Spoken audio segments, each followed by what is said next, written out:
Public speaking itu adalah menyampaikan pesan secara oral, secara efektif dan memberi kesan yang kuat. Kan sebetulnya itu. Kita sering berkata-kata, pidato juga sering, tapi kenapa nggak nyampe, nggak kuat? Kemudian kita nggak dipanggil lagi, nggak dipakai lagi, bahkan kita nggak ditunjuk.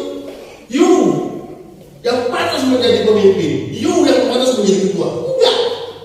Karena kata-kata yang kita sampaikan itu biasa saja. Tidak punya diksi yang kuat, tidak punya makna yang kuat, tidak punya jiwa, kira-kira gitu. Tidak punya kedalaman. Gitu. Coba Anda perhatikan siapa di dunia ini yang tidak melangkah menjadi seseorang bukan dengan kata-kata, semua dengan kata-kata. Nabi dengan kata-kata, wali dengan kata-kata, dan diangkat derajat oleh Tuhan dengan kata-kata. Kalau diangkat dengan kata-kata. Oke. Karena itu kata-kata menjadi sangat penting. Cek, soal konsentrasinya jangan ke yang lain. Nah, kira-kira gitu. Jadi langsung ke materi saja. Nah, karena itu public speaking menjadi sangat penting. Ya. Sangat penting itu untuk menyampaikan pesan-pesan tadi. Ya. Pesan kebaikan, kepedulian, pesan rasa cinta kepada seluruh umat manusia, kepada lingkungan kita, kepada anak kita, kepada istri kita, tetangga kita, kepada komunitas kita. Itu public speaking. Jadi bukan hanya pidato, tapi juga setiap hari kita berkata di mulut kita itu harus punya makna. Itu public speaking. Dan karena itu sangat berguna dan dia akan menjadi jembatan kita untuk making kita menjadi seseorang, menjadi something different in the world. Jadi menjadi seseorang yang berbeda di dunia ini. Ya, Anda bisa naik karir lewat kata-kata. Ibu profesinya apa? Selain seorang Sri Kandi? Saya swasta, saya pengusaha. Kalau dia tidak bisa meyakinkan orang kata-kata, nggak mungkin dipercaya mendapatkan proyek, mendapatkan order. Maka public speaking itu penting. Tapi saya kalau misalkan jualan saya lancar banget tuh Pak. Saya banyak, saya banyak. Salah satu bentuk bagaimana beliau. Tapi kalau tentang itu Pak, saya gugup. Nanti kita bahas bagaimana kita tidak gugup. Bagaimana supaya tidak gugup seperti seperti Amo, seperti dasar. Seperti nasib bagaimana donasi. Nanti kita cerita. Oke. Karena itu tokoh-tokoh dunia di seluruh dunia, ya ini hanya sebagai kita saja menganggap public speaking itu hal terpenting. Misalnya kita dengar Bung Karno, aku harus berlatih di atas karang yang keras, menghadap ombak, debrut ombak yang ganas, karena hati dan pikiran manusia itu lebih keras dari karang dan lebih ganas daripada ombak. Itu ada baca di biografi beliau. Dia setiap saat berlatih. Sebelum dia ngomong ada umumnya berlatih bagaimana dia harus menaklukkan karang yang begitu keras dan kuat dan juga menaklukkan ombak. Karena yang paling sulit adalah meluluhkan hati seseorang yang keras kepala, meruntahkan pikiran orang yang membeku. Kadang-kadang kalau kita ngomong mandu, bapak mandu bisa ngomong doang kan gitu ya. Bapak mandu cuma gitu doang, buktinya doa seterusnya. Karena orang sering sebagai orang oleh pendidikan kita menjadi mental block. Mental block itu mentalnya, pikiran dan jiwanya sudah terkurung oleh apa yang dia lihat, apa yang dia baca, apa yang dia dengar dari guru-gurunya. Jadi kalau bukan dari golongannya, kayaknya nggak masuk tuh gitu, di blok gitu. Nah ini harus ada kemampuan kita untuk menembus blok itu supaya dia berubah. Dan itulah tugas-tugas khalifah, para nabi, para wali, dan roh dan kita semua. Saya kira gitu. Ya. Terus, konsentrasi ya. Nah, itu sih biasa Pak. Tapi gimana caranya, gitu kan? Caranya gimana? Itu semua orang tahu Pak. Caranya gimana? Langkah-langkahnya ini kita penting. Ya, Cek, konsentrasi dulu Cek. Biarkan motor orang lain. Kamu konsentrasi di situ ya. Ada yang motor lagi. Nah, sering orang bicara di depan umum itu baru 10 menit, 1,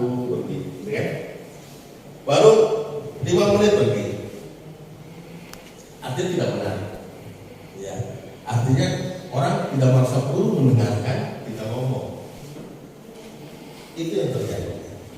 Nah, salah satu ciri orang itu berhasil bicara depan publik, 5 menit pertama Anda, 10 menit lah, 10 menit pertama Anda ngobrol dan tidak ada seorang pun di ruangan itu yang pergi meninggalkan Anda berhasil. Nah, Anda berhasil. Tapi kalau 5 menit Anda udah ada yang main handphone, udah pura-pura kakak kecil, pura-pura, nah Anda nggak berhasil. Jadi 5 menit pertama Anda harus ciptakan sesuatu di mana orang tertegun sama Anda. Bagaimana caranya? Nah, ini kita pelajari. Nah, banyak orang, termasuk dalam kehidupan juga, tidak memiliki kekuatan karena tidak punya tujuan. Tidak punya tujuan. Jalan-jalan aja mau kemana nggak jelas. Hidup aja mau jadi apa nggak jelas. Pidato aja. Dia mau ngomong apa nggak jelas. Yang penting tampil, dapat honor, dapat selfie, selesai. Nah, itu urusan khalifah aja tidak. Jadi semua hal yang kita lakukan itu harus fokus pada satu tujuan. Anda mau ngapain dipanggil orang? Anda mau ngapain pidato? Mau ngapain? Ada yang tadi selfie, tampil di depan umum, terus viral? No. Setiap hal harus punya tujuan. Kalau guru saya di Kompas itu Pak Adu Utama, saya pertama bisa menulis buku karena ditepuk oleh Adu Utama. Yo tidak bisa jadi wartawan kalau dia belum menulis buku. Nah, dasar sekali tepukan itu. Saya tulis waktu itu di Palembang. Dan sejak itu saya tidak akan pernah berhenti menjadi wartawan kalau belum menulis buku. Nah, alhamdulillah buku saya sudah 15. Itu bukan satu kata aja. Dasar. Jadi harus punya tujuan. Jadi ketika kita pidato, tujuannya apa? Mau mendidik, memberikan pendidikan, mau memberikan informasi, mau menghibur, mau mempengaruhi, atau mau meyakinkan. Tergantung apa yang mau Anda sampaikan. Tujuannya apa dulu? Ya, kalau sedang mau informasi, Anda sampaikan, cukup sampaikan apa yang ada. Kalau mau pendidikan, ya Anda menyampaikan hal-hal baru. Tapi kalau mau meyakinkan seseorang, mau mempengaruhi seseorang, tentu ada cara-cara yang berbeda. Nah, itu nanti power speaking. Bagaimana meyakinkan, bagaimana mempengaruhi, itu harus ada kekuatan dari dalam. Harus ada suara-suara magnetis, gerak tubuh dan tangan yang punya kekuatan magis yang harus Anda keluarkan. Karena pada dasarnya seluruh tubuh kita itu adalah punya kekuatan magis. Asal kita tahu bagaimana cara mengeksplorasinya. Ya, itu harus tujuan. Jadi ada tujuan tadi kalau kita cek ada tujuan menjelaskan, ada tujuan meyakinkan, ada tujuan menghibur, ada tujuan mempengaruhi, ada tujuan mendidik. Karena itu di dalam public speaking itu banyak sekali profesi-profesi. Ada penghibur, pelawak, artis, itu juga public speaking. Ada seorang pendidik yang belajar, itu juga public speaking. Ada seorang pencerama, ada seorang agitator, ya, politisi yang mempengaruhi orang supaya ikut dan seterusnya. Ya, nanti Lord akan jelaskan bagaimana kekuatan dari dalam itu untuk meyakinkan, mempengaruhi orang lain dalam kita berpidato. Pidato tujuan Anda. Oke, lanjut. Nah, gini, tujuan boleh Anda punya uang, tetapi gini, dunia ini sudah sangat padat sekali. Kalau Anda buka penelitian itu, setiap hari ada jutaan konten, ya sekarang ini jutaan konten yang Anda masuk kepada Facebook kita, kepada medsos kita, kepada WA kita, dan jutaan frekuensi juga yang masuk ke dalam aura hidup kita. Nah, kalau kita tidak memiliki struktur berpikir, ya struktur berpikir, tidak punya smart, maka semua konten-konten yang hebat itu akan lewat gitu, lewat, nggak masuk.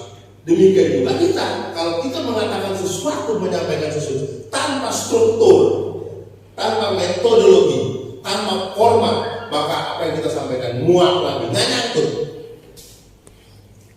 Karena pada dasarnya otak kita ini adalah kotak-kotak, ada ruang-ruangnya, ruang doang. Nah kita harus bagaimana semua yang kita sampaikan itu masuk pada kotak, pada ruang di otak kita. Caranya adalah dengan punya struktur.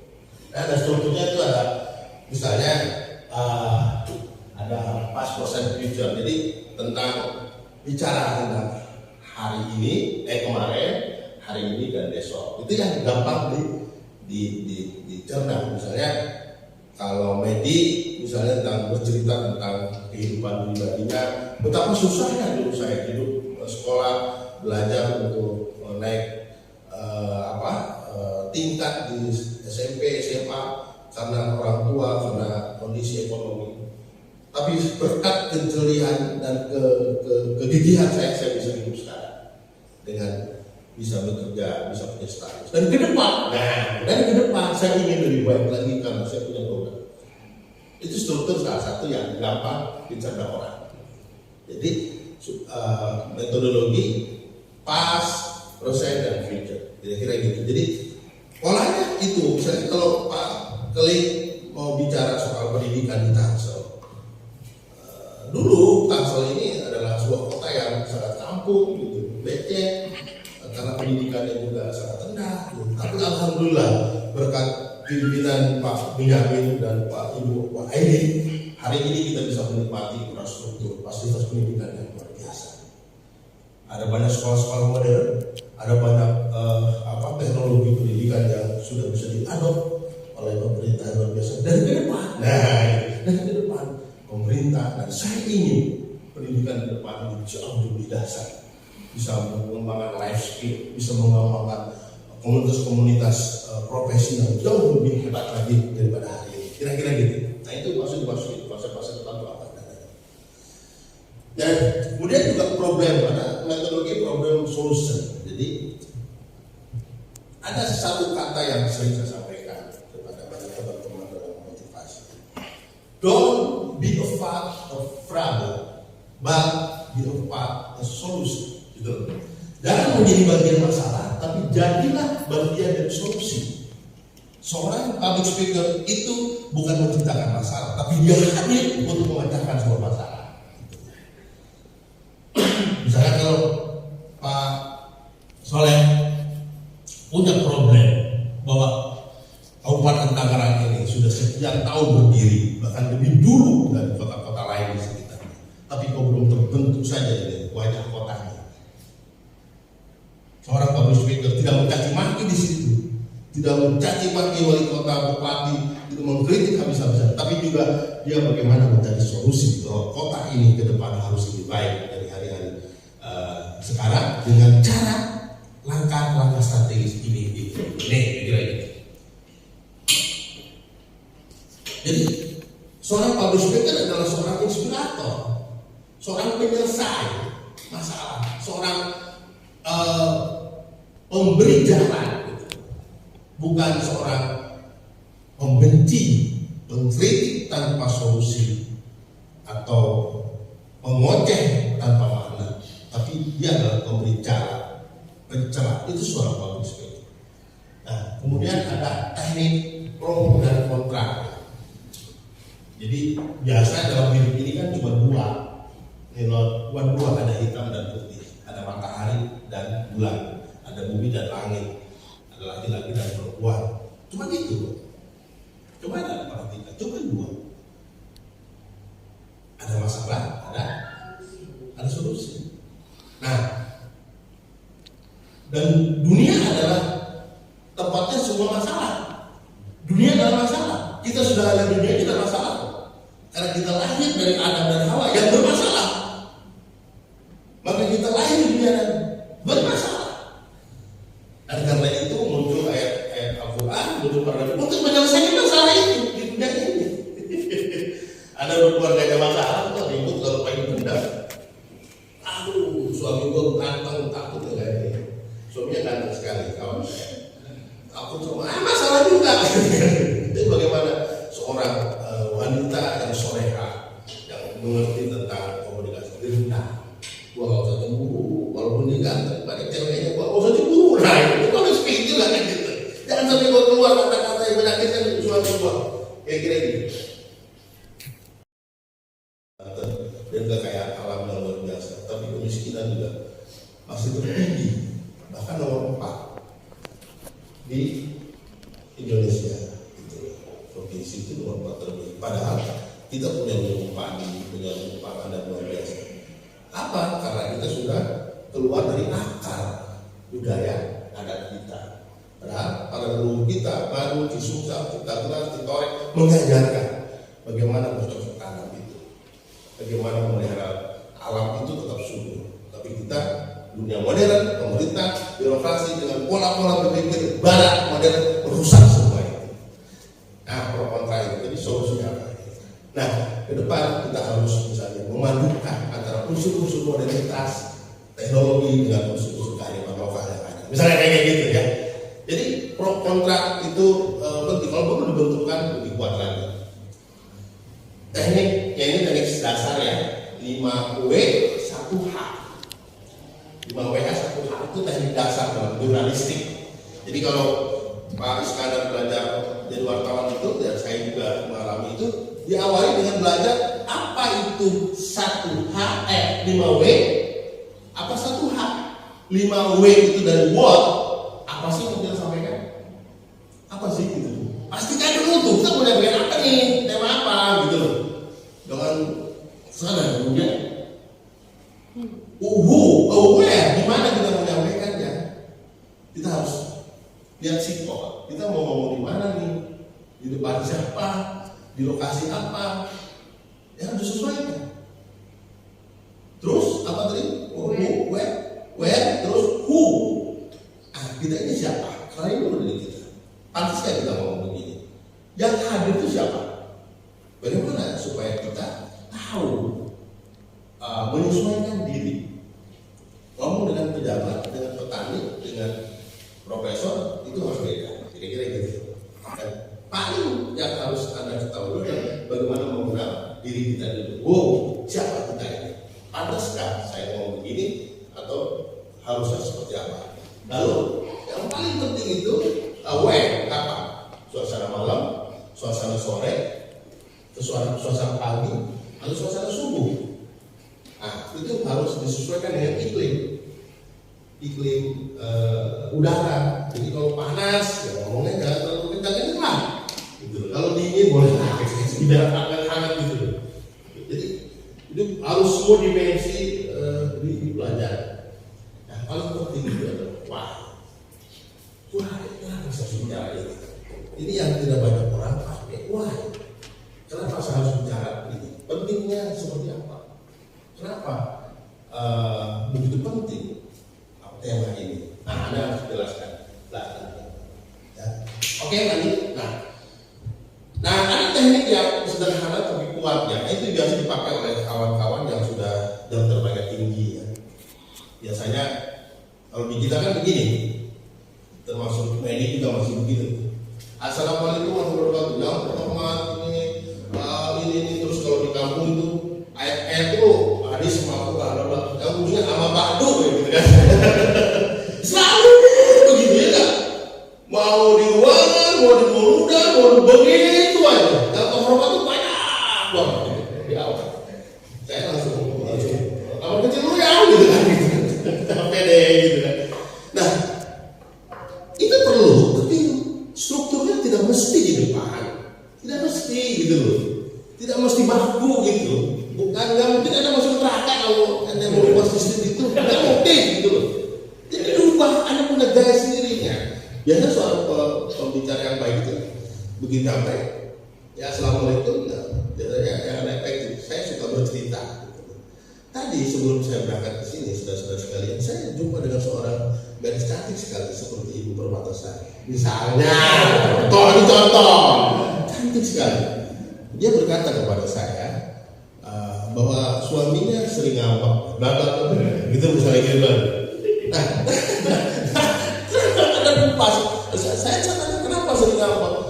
Karena katanya saya kurang pelayanan dan seterusnya. Ceritain, lalu Anda masuk ke dalam materi yang sesuai dengan ceritanya tadi gitu. Dan begitulah saudara-saudara sekalian, kalau kita kurang berkomunikasi intensif dengan suami di rumah, ya kira gitu. Karena itu saya akan sampaikan materi hari ini tentang itu. Misalnya kayak gitu ya. Dan saya senang sekali ada di sini ada yang terhormat. Dan bisa begitu. Saya senang sekali di sini ada yang terhormat Pak Klik, ada yang terhormat Mas Herman dari sini. Kan begitu. Nah harus dari awal itu sesuatu. Paham ya kira ya? Dan seterusnya. Jadi coba ciptakan you punya gaya, you punya cara, you punya selera, you punya frekuensi, you punya kenyamanan. Nyaman aja. Oke, masih ada soal ini nanti. Lanjut. Nah, kita persingkat saja ya, nanti karena keluar nanti akan lebih dahsyat lagi. Cek sebaiknya ada air buat saya cek. Air minum. Nah, terus bagaimana menjadi pembicara yang kreatif? Seorang public speaker adalah seorang yang punya kemampuan kreatif. Kreatif itu apa? Kreatif itu tidak mesti datang dari diri sendiri. Kreatif itu bisa karena kemampuan kita mengadopsi, membaca, menilai, meraba, melihat, dan kemudian meniru. Meniru bukan hal yang buruk, bukan. Tetapi Anda akan menjadi buruk sekali dan tidak akan menjadi apa-apa kalau sekedar meniru, menciplak, plagiat itu yang tidak boleh. Karena dengan cara itu Anda tidak akan menjadi apapun. Dengan mengikuti Anda tidak menjadi apapun. Orang, catat kata-kata saya, orang yang mengikuti orang lain tidak akan pernah menjadi besar seperti orang yang diikuti. Saya ngikutin lo misalnya, tapi saya tidak harus mutlak seperti lo. Tapi pakailah teknik ATM. Ya, apa ATM itu? Amati, tiru dan modifikasi. Kenapa? Karena semua orang di dunia ini dari miliaran, 1 miliar manusia itu 1 miliar bakat dan 1 miliar perbedaan. Dan Anda harus temukan bakat dan perbedaan yang ada sendiri. Kebanyakan orang tidak jadi apa-apa karena niru, karena ciplak, karena tidak punya keberanian untuk different, untuk menjadi sesuatu yang berbeda. Padahal berbeda itu yang membuat Anda dikenal. Berbeda itu yang membuat Anda bisa dihitung, diperhitungkan, dibayar dan seterusnya. Loh, orang yang sangat berbeda di dunia saat ini. Jadi membuktikan perbedaan itu menjadi sesuatu yang bermakna buat diri dan keluarga dan buat orang lain. Dan semua kita bisa, asal punya keberanian itu. Kemudian yang paling penting itu adalah tidak ada lagi yang paling penting teori atau teknik kecuali penguasaan materi. Penguasaan materi itu adalah salah satu cara yang harus Anda kuasai, miliki itu. Karena itu fashion kita harus kuat. Anda fashionnya kemana? Fashion itu gairah. Gairah itu kemana dalam hidup ini? Gak mungkin Anda menjadi semua orang. Gak mungkin Anda menjadi semua profesi. Gak mungkin. Dan itulah kegagalan banyak anak-anak muda di Indonesia. Karena terlalu banyak keinginan, terlalu banyak pilihan yang diambil. Coba Anda perhatikan di Eropa, Amerika, orang-orang muda sudah jadi hebat karena fokus dalam satu pilihan profesi. Saya baca riwayat hidup PK, jadi PK pemain Inggris. Tentu kecilnya ditanya, "Anda mau jadi apa?" Kalau udah bisa, saya menjadi pemain sepak bola. Cita-cita nggak ada cita-cita lain selain main bola. Saya usia SMP dia sudah punya cita-cita main bola, tidak ada cita-cita lain selain main bola. Sampai akhirnya sekarang dia memiliki Universitas of BK. Menjadi seorang pemain hebat di dunia dan menjadi pemilik University of BK di Inggris. Itu kan dasar, karena satu fokus. Jadi ada satu teori dalam motivasi dan psikologi. Tidak ada cara Anda untuk sukses kecuali 4 hal. Apa itu 4 hal? 1, fokus. 2, fokus. 3, fokus. 4, fokus. Itu saja. Kalau ini kita kalau bisa punya kekuatan fokus dengan power yang akan disampaikan nanti oleh Allah, ini bisa pecah dia kalau kita fokus. Inggris, Rooney misalnya, dia tidak pernah menjadi gelandang atau menjadi back, tetap main seorang striker sepanjang masa. Atau pemain film, Amitabh Bachchan misalnya, sendiri jagoannya terus, jagoan terus. Richard Gere jadi pemain cinta film jago dari tua aja gitu, sampai jadi kenal menjadi seorang pemain flamboyan Richard Gere atau siapa tokoh lainnya. Ini membuat kita jadi sesuatu gitu loh. Kita ini baru jadi pemborong baru dapat PL3 itu loh jadi caleg. Ya loh, baru dapat PL3 itu jadi caleg lah. Ini PNI baru jadi ketua pemuda Pancasila, udah pengen jadi apa gitu. Jadi kita harus fokus. Nah, misalnya Pak Keling di dunia pendidikan, gajinya kecil, susah naik pangkat di rumah, berat, kurang fair, ya kan? Buah ini dikasih, misalnya kabur dia, nggak jadi, karena keuntungan, nggak fokus. Tapi kita kalau fokus, nggak bodoh, ya ada aja mau pikirin ngomong itu, kemudian gue fokus untuk gue kesana. Lu ngomong apa? Bodoh amat mau pikirin, gue mau nyampe di sana. Kira-kira itu fokus. Motivasi sedikitnya. Itu penguasaan materi karena itu penting ya. Materi itu Anda kuasai betul, sangat betul. Kalau Anda mau bicara pendidikan, kuasai materi pendidikan, teori pendidikan, perbandingan dengan daerah-daerah lain kayak apa, kedepannya masa depan dunia ini kayak apa, metodologinya kuasai. Sehingga tidak ada lagi orang yang bisa membantah teori-teori Anda di depan Bapak. Buat kelompok studi, dulu waktu saya kuliah di AIN, saya buat kelompok studi lingkaran studi Indonesia. Beliau salah satu yang saya ini dulu kita masih muda dengan DDJA dan seterusnya. Dia fokus gitu di dunia filsafat. Betul saya juga dari filsafat. Jadi kita sering ketemu lah dulu ya tadi dan kapas. Dia seorang yang fokus dengan sadar bahwa dia adalah manusia langka di Indonesia, di mana orang-orang Indonesia tidak suka dengan filsafat. Maka dia perdalam ilmu filsafat itu dengan segala teori-teori. Dia pelajari politik secara filosofisnya, dia pelajari agama dan semua agama dia pelajari secara filosofisnya, budaya dan seterusnya. Maka tidak ada yang nandingin dia sekarang. Mau ngomong apa? Kalau ngomong sama dia itu kita kayak ngomong dengan perpustakaan, semua data lengkap dia. Karena fokus dengan bidang dan bacaan-bacaan. Kita udah jadi caleg, tidak pengen jadi bupati, udah jelas gitu.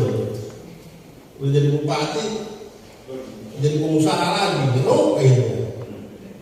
Akhirnya jadi jalan karena jangka pendek, bukan bagaimana menjalankan tugas hidup yang sangat sederhana, yang sangat pendek ini, yang sangat terbatas ini, tapi kita banyak pengen ngeruk duluan lebih banyak. Akhirnya juga nggak dapat apa-apa juga, dan nggak jadi apa-apa.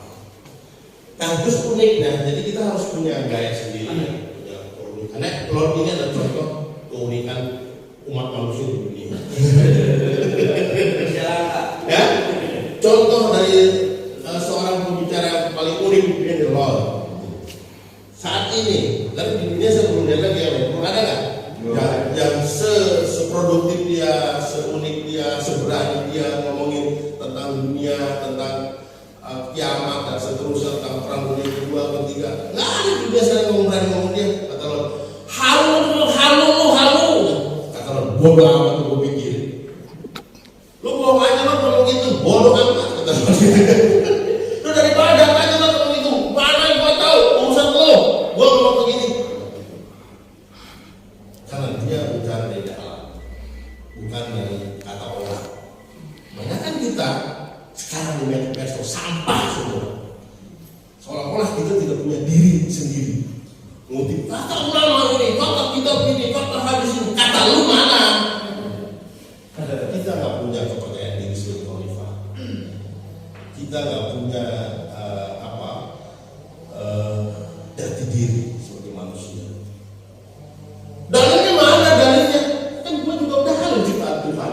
Boleh dong ngomong begini. Al-Ghazali, Nabi Muhammad dan seterusnya dulu nggak didengar, bukan siapa-siapa,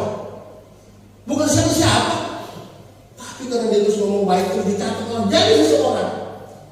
Lord Medi sekarang nulis dulu ngomong dicatat, suatu hari dikutip menurut Medi, menurut Medi misalnya, menurut Lord bisa begitu. Kenapa kita nggak punya keberanian menyampaikan opini kita dan menghargai opini orang? Kata kita ini, kata ini, begitu kita beda, kafir lo, salah lo, dan seterusnya. Itu adalah sampah. Itu yang membuat kita adalah terjebak dalam kebodohan yang kita buat sendiri karena tidak memiliki kepercayaan diri bahwa kita ini manusia sebagai khalifah yang diberikan karunia oleh Tuhan segalanya, asal kita bisa mengeksplorasi. Sama kayak Nabi, sama kayak wali, sama. Bedanya mereka suci dalam berpikir dan bersikap. Mereka tidak berbuat dosa, sehingga inspirasi itu langsung masuk ke dalam pikiran dan hati, dan kemudian keluar. Kita ini banyak dosa, banyak bohong, banyak hoax dan seterusnya, sehingga inspirasi itu tidak masuk, ilham itu tidak masuk. Kita tidak sujud, kita tidak bersyukur, kita banyak sombong, karena itu yang masuk ke dalam diri kita adalah kesombongan, kotoran dan seterusnya. Oke, nah, persiapan matang dan memiliki jam terbang. Jadi berpidato itu seperti life skill, seperti Anda naik sepeda atau seperti Anda berenang, harus berlatih terus. Di Bung Karno yang lain itu tadi berlatih. Saya salah satu contoh misalnya Roma Irama, saya pernah nulis buku ya. Itu kalau ada buku Satria Bergita itu saya nulis. Jadi saya sering nongkrong di kawan di rumah Roma Irama di studio di Betawi. Ada atau tidak ada pertunjukan, dia berlatih setiap habis sholat asar. Itu Roma Irama. Ada atau tidak ada pertunjukan, udah dia berlatih setiap hari. Nah, demikian juga seorang public speaker, misalnya Dale Carnegie, itu seorang motivator hebat, ya, yang seorang public speaker hebat. Dia untuk mempersiapkan sebuah pidato, dia 7 hari, 7 malam paling tidak untuk mempersiapkan. Seperti saya juga mempersiapkan diri, tidak mau tampil di depan teman-teman. Jadi dia seperti life skill. Kalau Anda rajin naik sepeda, berlatih jatuh, Anda bisa berenang. Anda harus jatuh, Anda harus tenggelam. Kalau Anda jatuh, berarti harus bangun. Kira-kira gitu.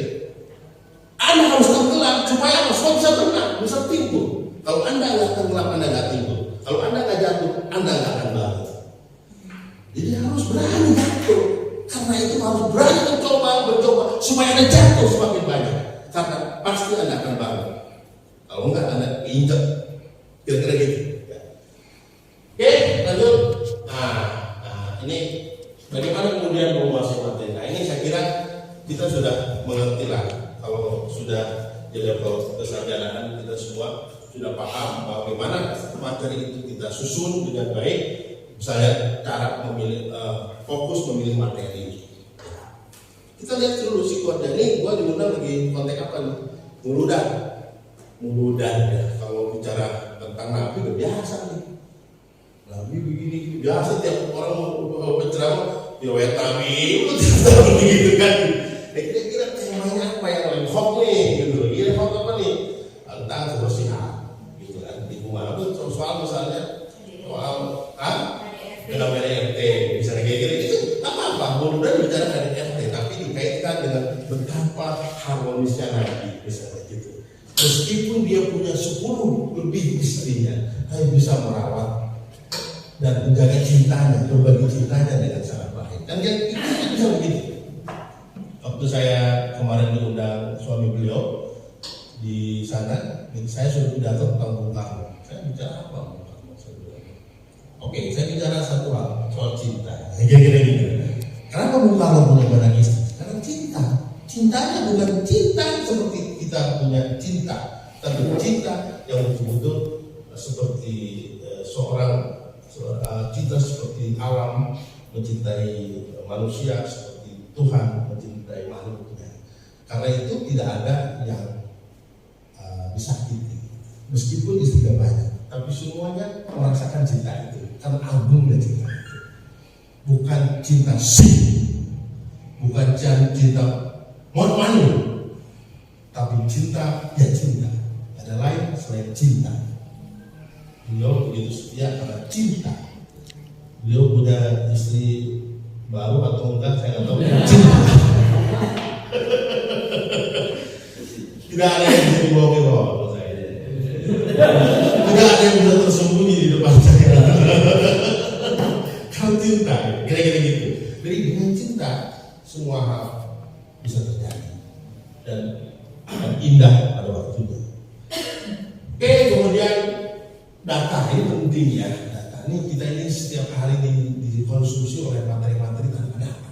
Opini terus di medsos, opini ini siapa tanpa ada validitas data. Dan capek gitu. Akhirnya ditanya sumber dari mana, kata siapa dan seterusnya. Karena itu harus kita punya backingan data. Data itu bisa lewat literasi. Anda baca, ada hasil penelitian atau Anda meneliti sendiri atau melihat sendiri, meraba sendiri data sampai. Jadi seorang public speaker itu sebetulnya tidak terlalu banyak opini, tapi dia menyampaikan apa yang pernah dilakukan dan apa yang sudah terjadi. Jadi gini, satu hal, sebetulnya Nabi itu, ya, Nabi Muhammad, ini Muslim kok ya, tidak pernah berdakwah. Nah ini bisa dicek lah ya. Kecuali dia menunjukkan dan menyampaikan apa yang dilakukan. Kira-kira gitu. Apa yang dilakukan? Nah, tentang istri tadi, dia melakukannya dengan baik, tanpa kemarahan, tanpa kebencian. Dia berdagang, dia melakukannya dengan baik, menjadi saudagar yang hebat. Dengan perang, dia melakukannya. Ada perang itu karena tujuannya bukan untuk memerangi orang yang berbeda, tetapi mempertahankan. Karena di dalam Islam tidak boleh menyerang, kecuali mempertahankan. Kalau kita diserang, jadi menyampaikan yang dilakukan. Begitu juga kita, seorang public speaker itu adalah menyampaikan apa yang pernah kita lakukan, menyampaikan apa yang pernah kita punya, kita rasakan, kita alami langsung. Itu kekuatan. Nah sekarang orang baru bisa puluh aja udah tua orang kayak ulama. Baru bisa puluh aja baru kayak gitu. Wah Ustaz, terus. Sorry. Jadi padahal dia tidak memiliki data, memiliki kualifikasi sebagai seorang yang bisa didengar karena keterbatasannya. Nah kemudian pembicara itu memiliki pemahaman di atas rata-rata. Di atas rata-rata. Jadi kalau orang lain bicara ngikutin ini, kita harus punya perspektif yang beda supaya kita di-define menjadi seorang pembicara yang define. Kalau misalnya lo tadi bicara tentang tatanan dunia misalnya, Anda jangan ngikutin lo atau apa yang katakan lo, tapi coba Anda punya perspektif lain. Atau bicara apa tentang politik Islam misalnya, jangan ikuti yang sudah, tapi Anda punya cara lain kan? Ya, karena kebenaran itu tidak satu, dan kebenaran itu semua orang akan menemukan. Karena kebenaran sebetulnya bisa dicari dan bisa dikembangkan, karena tidak ada kebenaran itu yang mutlak bagi kita, tidak ada. Yang ada adalah upaya terus mencari kebenaran itu dan menyampaikan kebenaran itu. Kebenaran tidak ada kecuali Tuhan. Dari kata aja, banjir itu bagus kan? Kalau kebanjiran, kalau banjir bagus. Banjir, misalnya sungai banjir, naik. Kalau kebanjiran, enak, bagus gak? Kalau keenakan, di mata yang termakan. Nah, begitu juga benar terus. Tapi kalau kebenaran udah crash, nggak ada kebenaran. Dari satu kata itu aja ada satu, nggak ada kebenaran. Karena itu kita harus menghargai setiap perbedaan orang. Nah, Bobby Speaker itu adalah orang yang harus menghargai perbedaan, semua kebenaran yang disampaikan. Kecuali yang harus kita tolak adalah kebencian. Nah, kira-kira gitu. Oke, terus fokus tadi ya saya sampaikan, fokus itu penting, kemudian juga. Nah, ini saling keterkaitan. Jadi sebetulnya berpidato itu seperti menulis puisi atau menulis buku. Itu satu kalimat dengan kalimat lainnya itu harus terkait, harus dibingkai. Jadi kalau dalam karya tulis itu ada klaim. Misalnya gini, saya mau bicara tentang apa? Tentang politik luar negeri. Anda klaim, sudah mengklaim dalam mindset kita bahwa politik luar negeri Indonesia sekarang terhebat. Misalnya gitu, itu klaim. Dalam benak kita klaim. Klaim aja dulu bahwa saya mengatakan terhebat karena itu keyakinan saya. Klaim bahwa Indonesia adalah politik luar negeri yang paling hebat. Misalnya, ada klaim. Nah, baru kita cari data-data itu untuk menunjukkan, mendukung klaim Anda itu. Kalau misalnya mengklaim saya adalah pemimpin dunia, klaim dia. Benar tidaknya mau kepikirin, klaim saya pemimpin dunia, maka dia cari cara-cara bicara, data-data. Dia puasa, Anda tahu lah, dia puasa 23 tahun. Dia berkomunikasi dengan sang maha luhur, berkomunikasi dengan para kokolot dan seterusnya, supaya apa? Inspirasi, ilham itu masuk ke dalam dirinya untuk meyakinkan bahwa saya memimpin dunia dengan cara saya. Klaim saja, nggak apa-apa, nggak usah takut. Nah, itu salah satu poin. Klaim loh. Karena Pak Soalnya mau bicara soal kabupaten, pokoknya Tangerang itu ke depan harus dipecat, misalnya gitu. Klaim udah karena terlalu besar, klaim. Mau iya terlalu besar, karena itu harus gini, klaim. Nah, keberanian itu yang sulit datang. Klaim. Saya nggak pengusaha, klaim aja. Saya pengusaha, klaim aja. Jadi, karena itu setiap hari kata, langkah, dan gerak tubuh kita menunjukkan sebagai pengusaha. Saya sangat profesional, klaim aja profesional. Kenapa takut? Karena itu saya, setiap kata saya, bacaan saya harus bersikap secara profesional.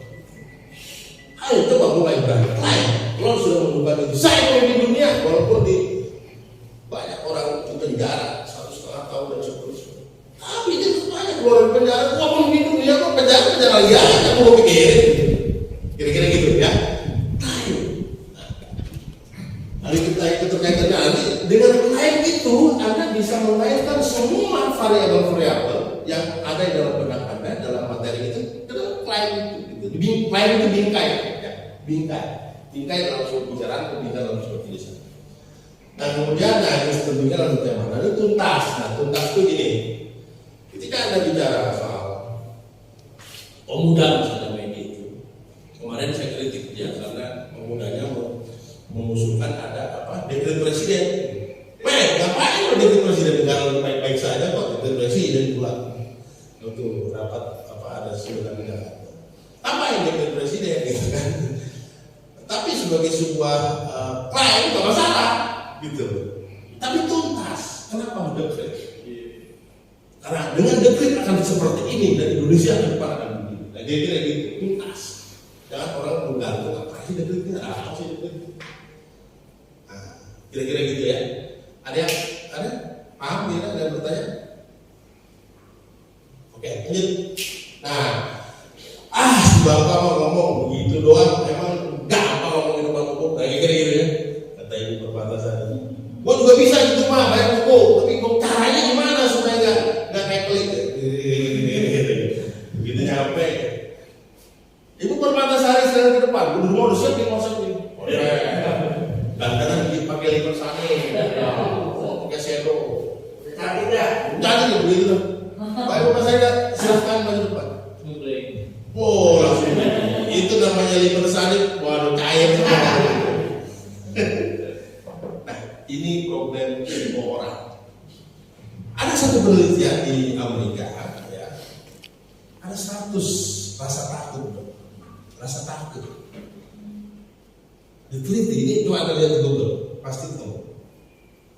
Ada 100 rasa takut, ada rasa takut kecoa, ada takut miskin, takut bercerai, takut lapar, takut jatuh dari ketinggian, takut ditinggalin istri, tinggal suami. Tapi ternyata nomor 1 takut bicara depan umum. Coba cek di Google. Takut bicara depan umum.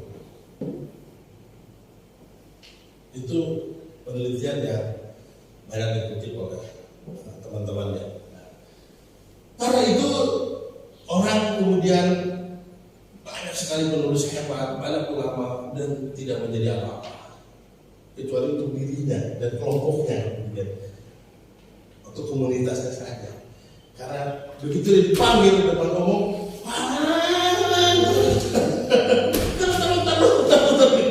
nah alhamdulillah Pak Soleh sekarang sudah berani gitu. Dulu dia takut. Udah berani kan? Udah berani. Tepuk tangan dulu buat Pak Soleh. Dia udah kedua kalinya Pak. Workshop ini. Dulu datang, saya punya problem, saya sudah tidak tahu tapi usah ngomong. Nah, bagaimana caranya supaya kita tidak nervous? Kayak Pak Suherman tadi ya, nervous. Pak Suherman tadi udah bagus banget ya. Dia ngomong di dalam ya, dari dalam hati. Tapi karena nervous dia nggak keluar semua. Yang paling penting itu ya, kita ini sering terpenjara oleh lingkungan kita, oleh masa lalu kita, oleh keadaan terdekat kita. Apa itu penjara? Penjara bahwa kita ini tidak becus, bahwa kita ini jelek, bahwa kita ini tidak mampu, bahwa kita ini bukan siapa-siapa. Nah, ini penjara pemerintah di masyarakat. Sehingga banyak anak-anak muda kita tidak berani karena penjara itu. Karena memang saya bilang tadi, di dunia ini masalah semua. Orang ceritain masalah terus. Di RT ceritain masalah, di rumah tangga masalah, di arisan masalah. Nah itulah maksud benak kita, jiwa kita, dan kemudian memenjara kita untuk menjadi seseorang yang penuh rasa takut. Coba keluar dari situ. Ya. Bagaimana caranya? Jadi mengusir perasaan penilaian orang negatif terhadap kita. Ya. Jadi misalnya gitu, ketika Anda dipanggil, Anda harus yakin, kok saya dipanggil? Kok saya suruh bicara? Berarti saya hebat, berarti saya dihitung, berarti saya diperhitungkan, berarti saya dihargai, berarti saya different. Buktinya saya dipanggil, orang lain tidak. Nah, harus diyakinkan bahwa saya adalah dihargai di depan orang ini. Buktinya saya yang suruh bicara, orang lain tidak. Lalu ingatlah sesuatu yang baik-baik. Saya dulu pernah misalnya juara lomba baca puisi besar, rumah orang pidato. Saya itu main bola yang hebat. Saya pernah mendapat juara kelas. Saya pernah juara lari dan seterusnya. Bayangkan itu, bayangkan betapa hebatnya Anda itu. Orang tua saya, istri saya, suami saya mencintai saya karena saya punya kelebihan. Bayangkan itu. Karena saya cantik, karena saya pintar, karena saya punya sesuatu yang orang lain tidak miliki. Coba bayangkan itu. Saya ciptaan Tuhan yang paling mulia.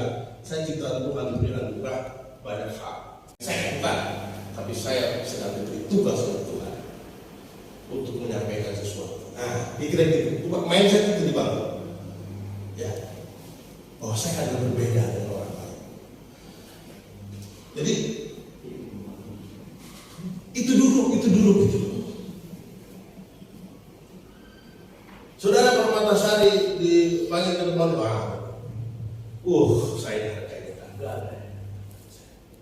Nah karena itu dalam konsep, dalam praktek kita juga karena dihargai dan orang kemudian mematahkan semua pikiran hati semua fokus kepada kita. Karena kita dihargai gitu. Maka orang menanti Anda, menunggu Anda. Kira-kira mau bicara apa? Nah, ini harus Anda bayar. Anda sudah dihargai oleh publik, oleh audiens. Anda harus bayar. Bagaimana cara menghargai orang? Nah, kira-kira gitu ya. Maka pertama datang Anda alhamdulillah, Pak Suhei yang luar biasa. Dan terima kasih kehadirannya. Saya merasa hebat sekali berada di lingkungan orang-orang hebat. Dihargai semua mereka, diangkat. Ada Pak Ismedi, ada Pak Medi yang anak muda yang ganteng tapi pernah jomblo misalnya. Jadi dihargai semua. Ada Pak Matasari, seorang bintang Sri Kandi Banten yang luar biasa. Ya, karena kita dihargai. Hargai mereka satu-satu, angkat. Lalu kedua untuk penghargaan kita adalah kasih mereka sesuatu yang juga berharga. Kasih ilmu, karena itu persiapan dari penting ya, materi dan kasih. Karena mereka menunggu kita loh. Anda dibayar loh di sini. Anda ditunggu loh. Gak tahu deh. Masa gua gak dapat apa-apa pun gitu doang. Kasih sesuatu. Materi yang bagus, cara-cara yang bagus, dan seterusnya. Jadi tidak menggurui. Mereka datang tuh hanya untuk nonton Anda loh, menunggu Anda bicara loh, mendapat sesuatu, bukan digurui. Udah capek gue digurui oleh medsos, oleh guru, oleh sekolah. Sekarang gue ingin mendengarkan Pak Lord bicara sesuatu yang gue belum dapatkan kemana-mana. Kira-kira gitu. Oke, paham ya? Kamu gak kira? Mas saya kamu? Pak saya kamu?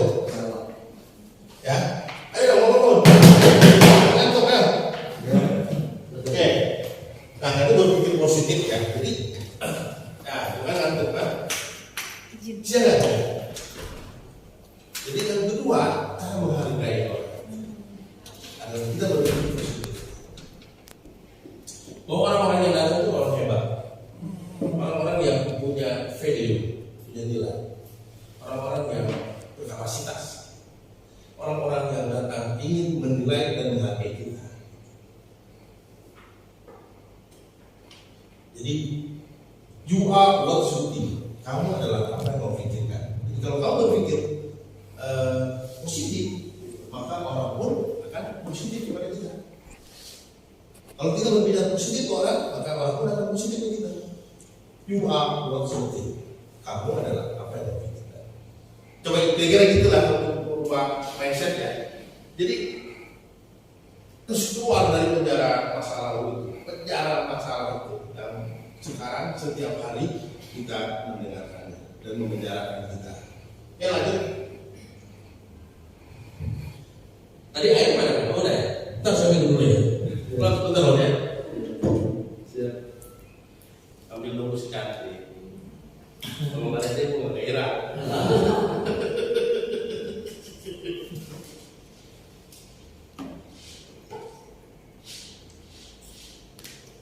Ini kemana? Amal, kecil.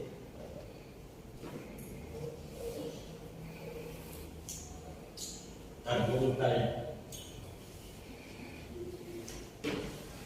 Betul loh ya? Ini lagi loh. Dia udah gak sabar, gue kapan nih lama banget ini. Siap. Oh, santai. Kira-kira. Satu lagi yang perlu kita pahami ketika kita berbicara itu ada poin empati. Empati itu apa? Perpaduan antara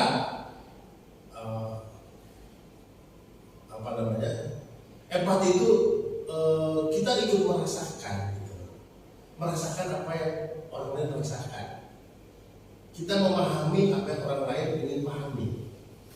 Ketika kita jadi berbicara, jangan Anda arogan, seolah-olah Anda berbicara saja.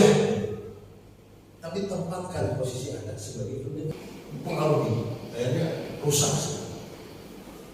Datang kita ke sebuah desa misalnya di Serang, yang paling unik misalnya di daerah Pandeglang ada banyak ikan.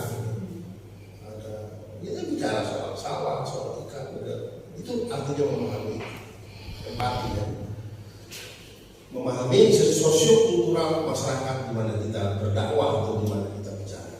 Oke? Nah ini yang paling penting ya. Jadi pembicara itu juga adalah seorang yang memiliki yang menjadi panutan dari sisi morality, akhlak. Ya. Coba Anda perhatikan, ada nggak orang pembicara yang moralnya hancur? Pasti dia gak laku lagi. Punten, kita nyebut misalnya Penai yang kemarin bermasalah. Setelah bilang, Agi dulu hebat, lalu bermasalah, gila. Jadi seorang public speaker itu adalah seorang menjadi contoh life skill, contoh profile hidup yang sempurna, meskipun kita tidak bisa sempurna. Saya misalnya Medi tahu bagaimana saya sering bicara di depan publik, lalu saya selingkuh saja dengan seseorang pasti tersebar dan saya tidak dipakai lagi. Atau saya curang, minum buku tidak dikembalikan, pinjam duit tidak bayar, cepat tersebar dan saya tidak akan dipakai lagi. Jadi bullshit Anda akan menjadi seorang pembicara kalau morality kita hancur, akhlak kita rusak, tidak jadi contoh. Seorang tokoh masyarakat, Pak Soleh, banyak bicara, kalau di belakangnya nggak sesuai, hancur juga. Tidak ada tempat sembunyi lagi sekarang. Tidak ada tempat sembunyi lagi. Anda berbohong, Anda mencuri, Anda korupsi, pasti ketahuan sekali. Tidak ada tempat sembunyi lagi. Ini adalah era di mana perang morality, perang jiwa, perang pikiran sehat itu sedang dimulai dan kita dikasih uang banyak oleh media, kira-kira gitu. Karena pertemuan fisik menjadi tidak penting, tapi pikiran, spirit itu yang paling penting. Nah karena itu integritas lebih penting, salah satunya jujur. Jadi apa yang sampaikan itu dari hati, jujur, bukan bohong, bukan hoax gitu loh. Lo bicara itu, dia yakin kok bahwa Indonesia ini negara hebat. Dan saya buktikan itu ketika saya pertama kali kenal Ron. Yang lu sampaikan itu benar loh. Saya udah baca bukunya, saya udah baca buku misalnya Aryo Santos ya, ada Atlantis. Saya baca buku misalnya Eden and the East dan seterusnya. Di mana Indonesia, Nusantara, di mana peradaban umat manusia di dunia dimulai di Nusantara. Di mana dulu orang-orang Barat, Eropa, Amerika tinggal di gua-gua, kita sudah punya kerajaan, kita sudah bisa bertahan. Itu benar kalau sampaikan.